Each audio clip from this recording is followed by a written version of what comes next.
Hi and welcome to our guest today, Jason Prall. You're an anti-aging and optimal health practitioner and Yeah, the founder of the podcast You Optimized Radio, which I'm a big fan of. Welcome, thank you Jason. so much. Thanks, appreciate you having me on. Today we're going to discuss the wellness versus sickness industry, and I want to hear your take on it. But first, Jason, could you tell me what is functional medicine? How would you describe that?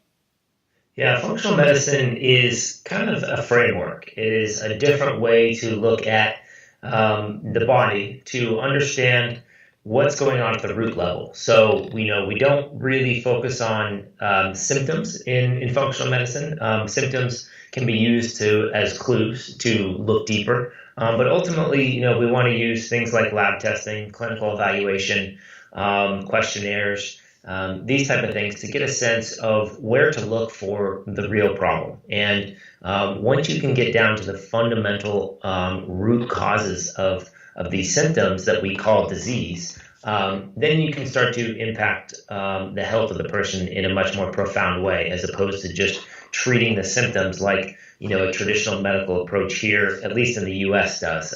We look a lot at symptoms in traditional medicine and try to suppress and minimize symptoms. Well, that doesn't really get the job done. We have to go under that and we have to figure out where it's all stemming from, where it's coming from. And so, functional medicine is an approach to try to get to that root level. And, the Institute for Functional Medicine has done a pretty good job of creating, sort of a framework by which a doctor can go through that process and evaluate somebody, in a way that I think can be repeatable. So, we're trying to create a framework, I think, in the industry right now to approach that. So, as physical therapy, which I'm a physical therapist, is the functional medicine part of both the sickness industry and the wellness industry, or where do you see it? Yeah, that's a good question. I think the philosophies or the ideas can be applied to any type of practitioner, whether you're a chiropractor, acupuncturist. It doesn't really matter, right? You can take the ideas of a systems biology approach to wherever your practice is. But to answer your question, I think actually functional medicine does still stay with the disease medicine approach. And it's not a bad thing. It is important to look at dysfunction and disease. So when somebody comes into the office and they've got all these things going on, we need a way to think about that and need a way to get to the underlying driving factors. But at the end of the day, yeah, you're right. There isn't this necessarily focus on the health side of things. And, as I started to practice the functional medicine model, I did notice that one of the things that was kind of consistently left out was this focus on health and wellness. In other words, can you apply functional medicine to somebody who's healthy?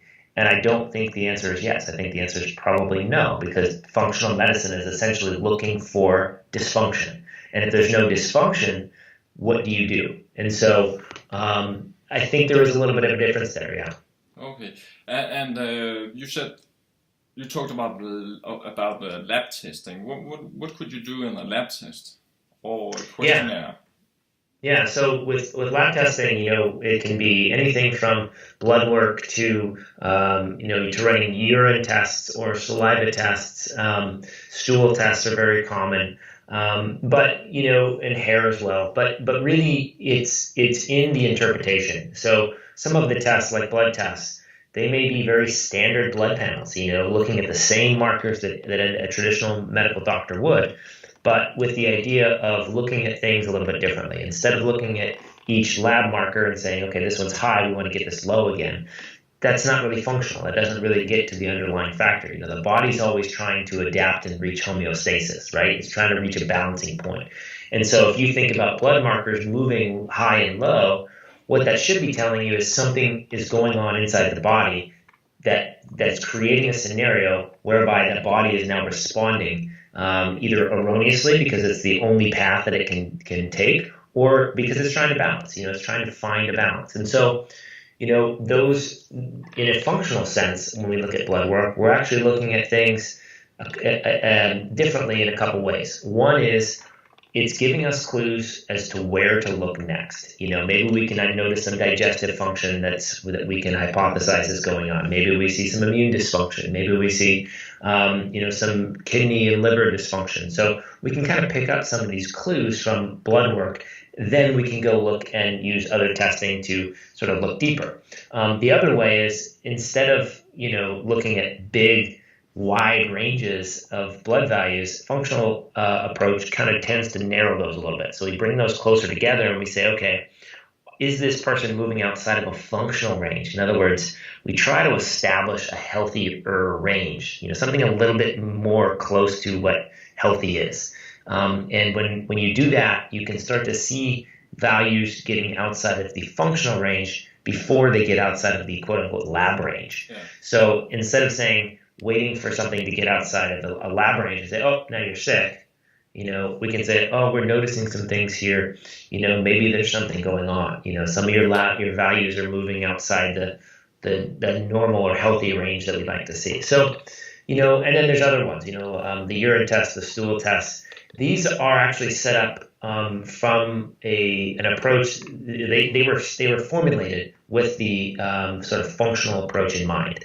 In other words, these aren't really tests that you're going to find your doctor knows about or that insurance pays for or anything like this. These are typically cash basis, at least here in the U.S., and they are something that is attempting to look at the underlying factors. We're trying to look and find markers that traditional medicine doesn't really care about, because we're not looking for disease, right? We're not necessarily looking for a disease state. What we're looking for is a dysfunction, something in imbalance. We're trying to see if there's any imbalances going on.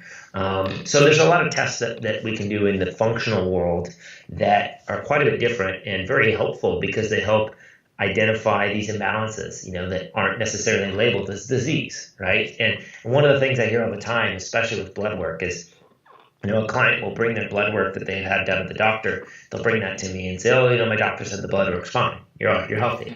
And then I look at the blood work and I'm like, whoa, what? And because they're looking at it differently, right? They're looking at it from a disease standpoint. And if they don't spot disease, that's determined literally by sort of a dictionary approach in the U.S. It's called the standard of care. And you follow this methodology. And if it's not identified as disease, then it's fine.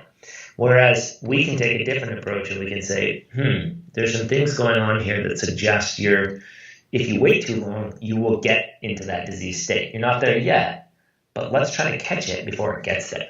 So it could be like a lack of movement in a joint that could be the first sign of this could be an injury in time.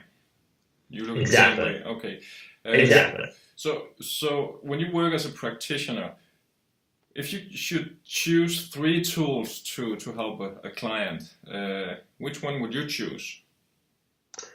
Despite their issues, so I can give them something to be healthier? Yeah, exactly. Yeah. I think one thing I would tell them is to focus on their circadian rhythm, right? And what is that? That is simply the way that our bodies operate on a 24-hour cycle. Right, so we get up in the morning, we go to bed at night. Right, this is sort of common sense in terms of going to bed, getting up and going to sleep. But really, the reason it's so important is because this is literally everything that guides your body is based on the circadian rhythm. So, which hormones are produced and when. Is your cortisol higher in the morning? Are you producing melatonin at night? Your progestation hormones. All the things that. Your ability to metabolize fat in the liver. Every little thing that you do is governed by the circadian rhythm. And, one of them, the main components to that is the master clock in the brain that is called the suprachiasmatic nucleus, right? So it's not important that you remember that, but the SCN is the master clock. And this regulates every function in the body, not just some, not, everything but this. No, everything. And we now know that in front of every gene, in front of every nucleus, we have something called a clock gene. We've got these clocks around our body, in your liver, in your kidney, in your bones, in your skin, everywhere. You've got these clock genes that reside in front of your nucleus and in front of other genes that can be expressed. So we have to have these clocks in our brain and in our organs throughout our body synchronized. They have to be timed up so that you can express your genes properly. So it is the most fundamental thing. People have to follow circadian rhythm. And the way you do that is you mind your light cycles. So, if you're in Denmark, right, you've got a fairly northern latitude. You're going to have very dark winters, long dark winters, and you're going to have longer light, with a lot of longer summers with lots of light, right? So you should follow these light cycles. In the summer, you should be getting up earlier, and probably okay to go to bed a little bit later, not a problem. In the winter, you probably should be going to bed earlier, and doing as much as you can given your, modern lifestyle. But the major component to that is getting up in the morning and getting light in your eyes. Now, I'm from Seattle, Washington, and I know what it's like in a northern latitude in the winter. There's not a lot of light, very cloudy sometimes, but even in those circumstances in the winter, when the sun's up, I don't care if it's behind clouds, your eyes can pick up that light, and it is very, very critical that we do that. So, these are the things that we're starting to lose in our modern lifestyle, is these natural circadian rhythms, because we're indoors all the time. We have all these artificial lights. Yeah, it's worsened by our technology, the blue light. Absolutely, absolutely, and that's the fundamental thing that I think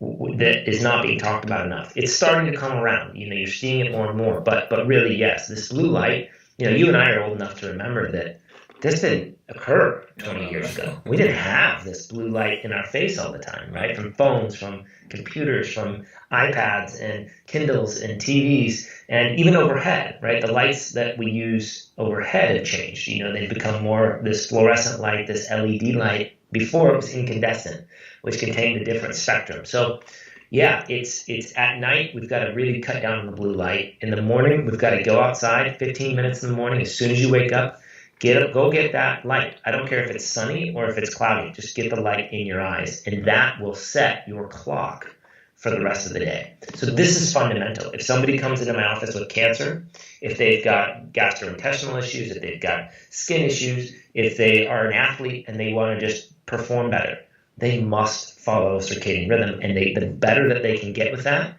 the better their health is going to be. So that's one. So you analyze how their cycle is at that point at time when they come to you. Absolutely, yeah. We can run a test on this. We can look at their cortisol levels. The most advanced test is a urine test. You can also do it with saliva, but urine is the best way to check for this. But you can check somebody's cortisol rhythm, right? And I can see how their cortisol and melatonin rhythms are, and that will give me insights to their circadian rhythm. Is it flatlined? Is it following the right times? Is it all, screwed up? That's one way. But you don't need to do that. You don't necessarily need to do that. All you need to do is look at your daily habits and say, am I getting up and going outside in the morning? Am I minding my blue light, my artificial light at night, and keeping that as low or off as possible? And if you do that, you're not eating at 11 p.m. You cut your food down at 8 p.m. or whatever. And if you're doing those things, you're not drinking coffee at 7 or 8 p.m. That is a pretty good indication that your circadian rhythm is going to be on point. So, just following the lifestyle factors is really all you need to do. And you'll notice these things. And, think about it for us guys, right? What's one of the most important hormones that we want to maintain? And for women too, but mostly, particularly for us guys, as we get older, is testosterone, right? We want to maintain testosterone, DHEA, these things that keep us youthful, right? Growth hormones and these type of things. The way you do that is through circadian biology. You need these chronal rhythms. You need this ability to produce these things at the right time of day in order to have the amounts that we need. And that's without doing it artificially. That's absolutely, yeah, absolutely. In fact, one of my favorite studies showed that if, and I know maybe this you can't do this here in the States. Maybe you can do it in Denmark. But if if you're a guy and you go outside and expose your genitals to the sun, you're just to show the point here, your testosterone goes up 300%. Wow. So 3 times as much testosterone if you have your genitals exposed to the sun. Now, I'm not suggesting that people do that, but it shows the point how powerful light is in this equation and how much we need it on our skin, and in our eyes. And, you and I are light-skinned, light-eyed. The reason that is because light is so important. And as we, sort of the evolutionary biology moved out of Africa, skin started to change, eye color started to change, hair color started to change. Why? Because there wasn't as much light as we went farther north, and because we need it so badly, and our biology is so critical. It's so critical for our biology. Our genes started to adapt so that we could let more light in. We needed that light to penetrate our skin, to penetrate our eyes. So, that just shows you how important it is. And what's interesting about the cold, too, is, because I know it gets cold in Denmark, is that when your skin is cold, you actually accept more light. Yeah. So this is why, Iceland and the northern parts of Sweden, as you get into the Arctic, even though they only have a little bit of light, they can still absorb it because their skin is so light and it's so cold. And, this is a physics principle, but whenever things are cold, you can absorb more light. So, it's okay to be the Iceman and go out there and, Iceman. Right? Yeah. Exactly. So follow his lead. I mean, he's no dummy, get out in the cold. You don't have to be out there for hours, but get out in the cold, in the sun. Man, you're going to absorb tons of light and you're going to get lots of benefits. Cool. That was number 1. That was 1. Yeah. That's the longest one, but the reason is because it's so important. I think number 2, I would say, drinking good, clean water. It's fundamental. I know that sounds so basic and so boring. People want these really tricky tips and all this stuff. Water, we're to at least 2/3 water. I recorded a podcast with a guy named Jason Prall, and he is a researcher that looks at water, and he discovered a 4th phase of water. So we have always known liquid, gas, and solid, right? But he discovered a 4th phase, and this 4th phase. I just have to say that's an amazing podcast. I will show the link to your podcast. It's amazing. Oh, okay, great. That's a fun one, and Jason Prall is such a good guy, and he was really fun to interview. He lives in Seattle, so that's where I'm from, and so I went up there and had some fun with him interviewing him. But his key principle is that water creates this 4th phase, and the reason that's important is because in this 4th phase, the electrons and protons do some weird things, and you create something called the exclusion zone. Now, why is that important? Because when you create this exclusion zone, you can actually store light. You can create a battery in water. And all you need is water to be sitting up against a hydrophilic surface, a surface that loves, water-loving surface. And these are they're in abundance in our bodies. The proteins and cell membranes, just about everything in our body is water-loving. So whenever you have water up against these things, you're creating a battery. That is insanely powerful because now you can harness this light that we just talked about. So getting that good, clean water and getting a lot of it is critical. So, reverse osmosis is good. Spring water is fabulous. You guys got some good water up there. So, that's important. Here in the U.S., I don't know how it is it's probably not near this bad in Denmark. We have fluoride and chlorine and really nasty stuff that's being put in our water. So it's tough around here, but we got to really make it a focus. It's probably a little bit easier for you guys, but nevertheless, lots of good, clean water. That's number 2, and it's paramount. It is so, so critical. So that's number 2. I'd say number 3, I think this is a little outside the realm, but the more I can push people to good relationships. Now, that may sound kind of cheesy or, woo-woo, but, I'm recording a documentary right now on longevity and anti-aging.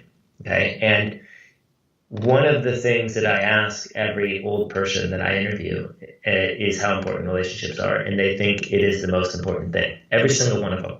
And these are 104-year-olds, 96-year-olds, and all these things. And we can look to the research, and it backs it up. Relationships, good relationships, are fundamental to health. So if you have people in your life, and this is hard, it can be really hard. I've had clients that have husbands that don't treat them very well, that verbally abuse them, or wives, or sons, or daughters, or parents. These can be really hard things. Good friends that we've had forever. It can be in your best interest to cut that off, to not interact with these people that suck your energy, and they literally will suck your energy right out of you. And there's something called the psychosomatic approach to health. And this is essentially the mind-body connection. And it can literally be the subconscious mind, the things that were trained within us in the first 6 years of life, essentially. These patterns get ingrained in us. And so, we can seek out this behavior. It's within us. So we have to understand that the mind and the body and the emotions are so critical. And a person I'll point to there is Bruce Lipton. If you haven't heard of Bruce Lipton, go read his work. He was a cell biologist, studied at Stanford University, really, really smart dude. And he really focuses on this part of the equation, which is the emotional connection to cell biology. So this isn't weird stuff. This is literally how emotions affect cell behavior. So it's critical, and it's becoming more critical the more I look at it. So I think those three things, and look how much that costs. Nothing. Yeah, that's nothing. Right? So there's all people trying to sell you all these supplements and all this crap. Just do the basic things, and that's the best way to get healthy. And the ordinary person have plenty of opportunities to do something about this, what do you call it, life cycle, and water, and personal relationship. Yeah. Anybody can do it. So when we look at the wellness versus sickness industry, again, those three factors fits perfectly into the wellness industry, where you can do something before bad things happen. Exactly. And all three of them can prevent stuff happening, so you avoid becoming a customer of the sickness industry. Yep. Jason, could you tell me a funny story about yourself? Funny story. Well, it wasn't so funny at the time, but I was a mechanical engineer for about 10 or 12 years before I jumped into this health and wellness industry. And that, for me, it seems like a lifetime ago. But I used to be doing energy engineering work, and that was kind of my thing. And one day I just decided that wasn't for me anymore. So I kind of just quit that job, sold my house, drove down to California with a car loaded full of crap, and set up shop and decided I would be in the health and wellness industry because that was really where my passion was. So that's how I got into all this. Wow. Just from one day to the other.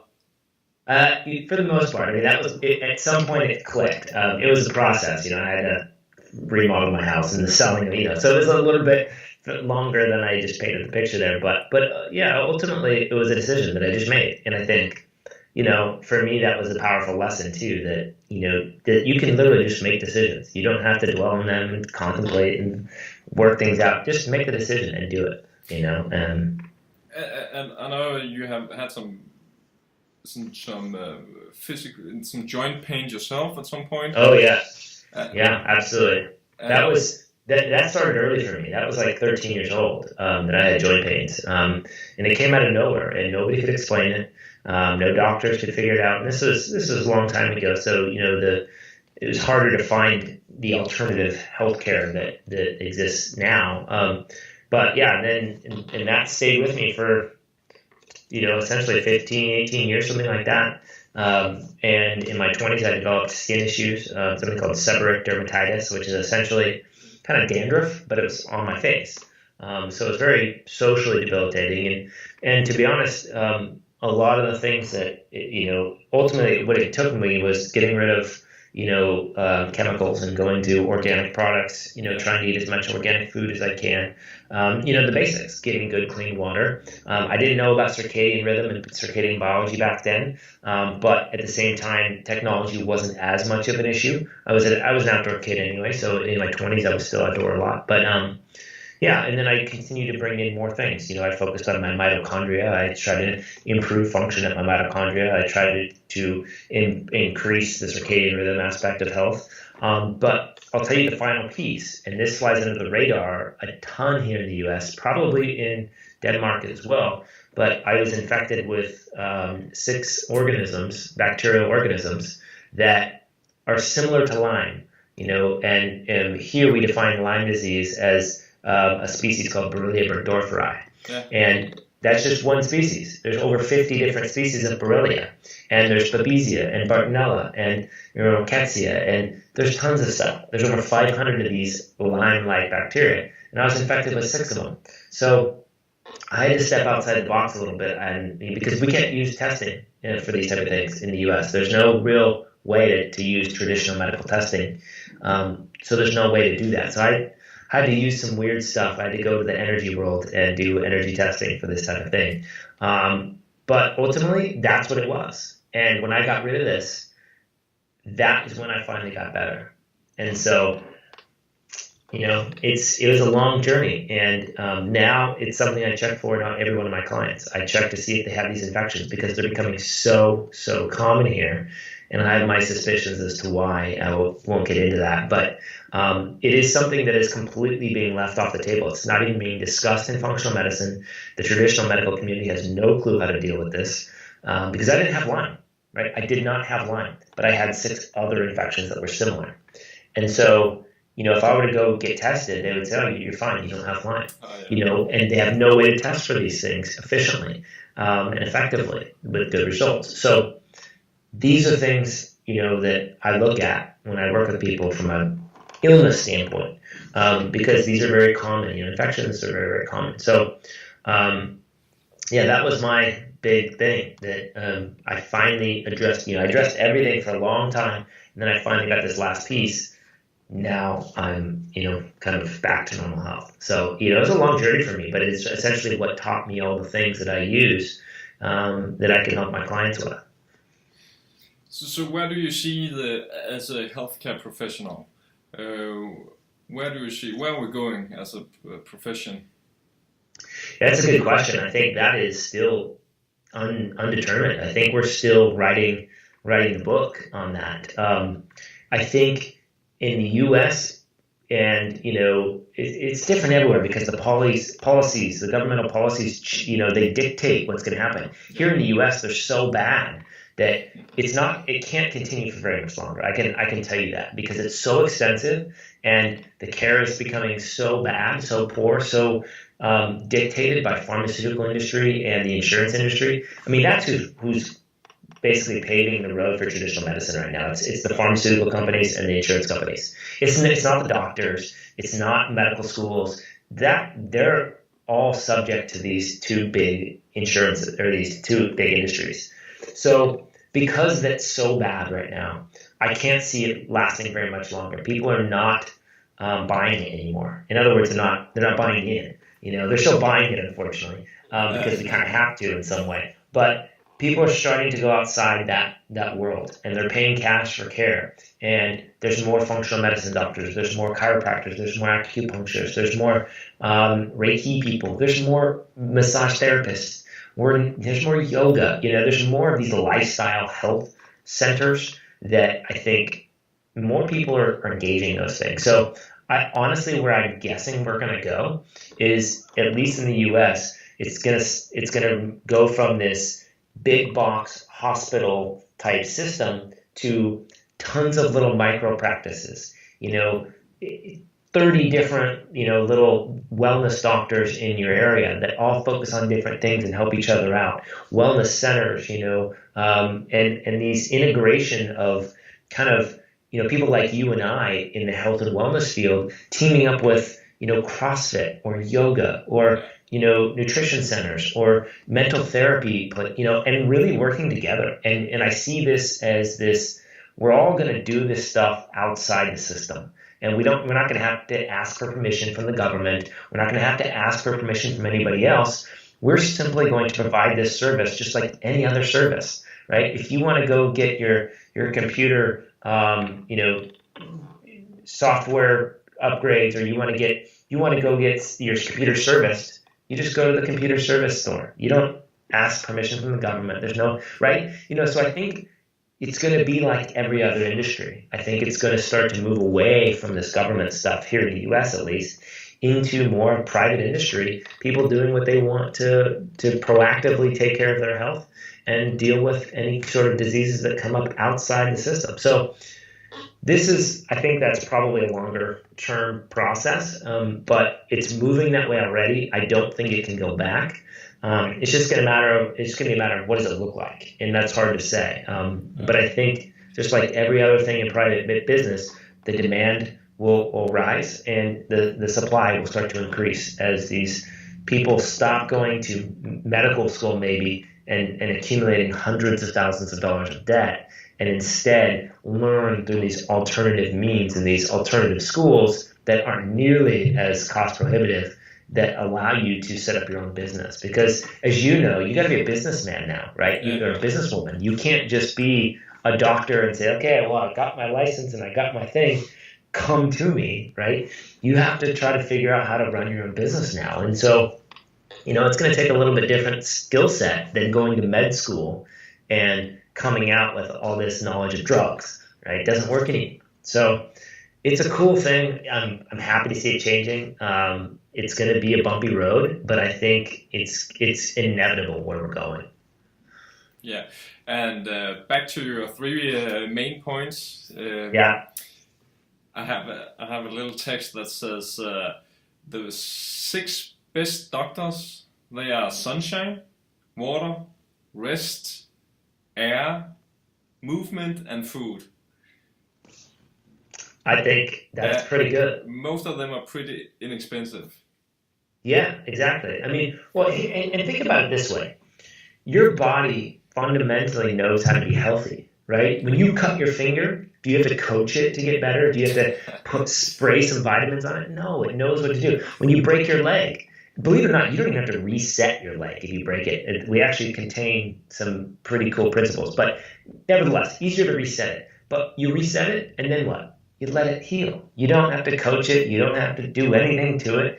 Rest, proper nutrition, water, and you let it do its thing, right? So this principle works at the cell level too. And we know how to get better. We know how the body knows what to do. We just have to remove the blocking factors, remove the things that are in the way of it being healthy, and give it the most basic things, right? And so, when I'm doing, recording this documentary, I'm going to the blue zones around the world, right? And the blue zones are been identified as places that have a higher number of people living into their 90s and their hundreds in a healthy way, and one of them is here in California, actually, very, very close to Los Angeles, believe it or not. We actually do have healthy people in America, it turns out. But, and Okinawa, Japan is another one, and Costa Rica has another. And the thing is these are the people we should be looking to for health advice, right? These are the people. It's not the bodybuilders. It's not the medical doctors. It's people that are doing it, right? And we need to be looking at them and saying, what are they doing? And not necessarily saying, okay, I need to live like that, because that's not really possible for us in the advanced cultures in the West to live like an Okinawan, right? So, but we can look at the principles and we can say, what are they doing? And ultimately what you find, they have a good sense of community. They have good relationships. They have a purpose in their life. They're driven to continue to go on and do things. They eat a mostly plant-based diet. Some places will have some proteins and meats, and that's totally fine. But really, if you look at it, they're eating mostly plants.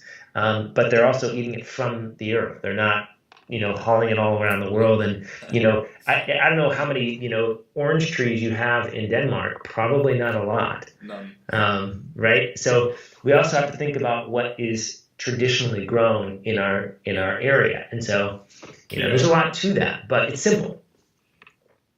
Okay. Well, Jason, let's wrap it up. Um, just one more thing, the anti-aging, you just talk about that. You're doing a documentary about that? Yeah, And and what's the the goal. purpose of that film? Yeah, the goal of the film is really to show where what aging is and what health is. So it really is. The goal is to show what wellness is and where we get it. And we don't get it from supplements. We don't get it. You and I are both practitioners, and we can help people. But really, our primary job is to educate, right? And we can perform some things and do some things, and that's all well and good. But it's not. It shouldn't be necessary, right? To be healthy. The things that we do aren't necessary to be healthy if you're doing things correctly. That's really where we step in, is when people are kind of veered off track, and we help rebalance them and educate them. But fundamentally, it's trying to show what health is, what aging is, where it comes from, and how we can avoid diseases. Diabetes, Alzheimer's, autoimmune conditions, cancer. These are all conditions that used to be called age-related conditions. Now they're not. In other words, aging is now speeding up, and people are getting old at 30. And they're getting these age-related conditions at 40. So we need to figure out what's going on, and it isn't a matter of looking at modalities and frameworks of health. It's really looking at what is fundamental and what are these people doing in these blue zones, and how can we show that, but then also look to the science and what is the science telling us. So that's really the goal, is to show some of these healthy lifestyles and show what it means, and then look at the science and say, what is it saying? If you have a purpose in life, how does that fundamentally boil down to the cell level and contribute to aging or to longevity? That's the question, right? So that's what we want to look at with all these things like nutrition and movement and purpose and these type of things. So these have been identified in the past. There was a gentleman that went and looked at the blue zones and said, okay, plant-based diet, purpose in life, community, the things. He identified those things as commonalities. But then my question was, so what? How does that figure into health, right? And so that's what we want to show. We want to show the science behind that, and then go beyond. Exactly, yeah. And it's going to be a little geeky, but it's also going to be very layman's terms. We want to speak to everybody here. But there's other things, like cell phones. How do cell phones contribute to health, right? Can you have a cell phone up to your head all the time? And again, we mentioned blue light, right? So these are modern technologies that were left out of the original discussion of the blue zone. So we want to look at modern technology. We want to look at a lot of our modern lifestyles, and look at that and say, this is really what's contributing to health. So that's the goal of the film. It's a docu-series, so there'll be 7 episodes. It'll be free online. So, and we're actually launching a Kickstarter here pretty soon. So I'll send you the link to that. But Love that. we're going to need help. We need as many people contributing to this film, and we want to show this to everybody. And it's going to be free online. So the goal is to educate. Well, thank you, Jason. Looking forward to see your documentary. Yeah, I appreciate it. And thanks for having me on. This has been a pleasure. Yeah, you too. Thanks.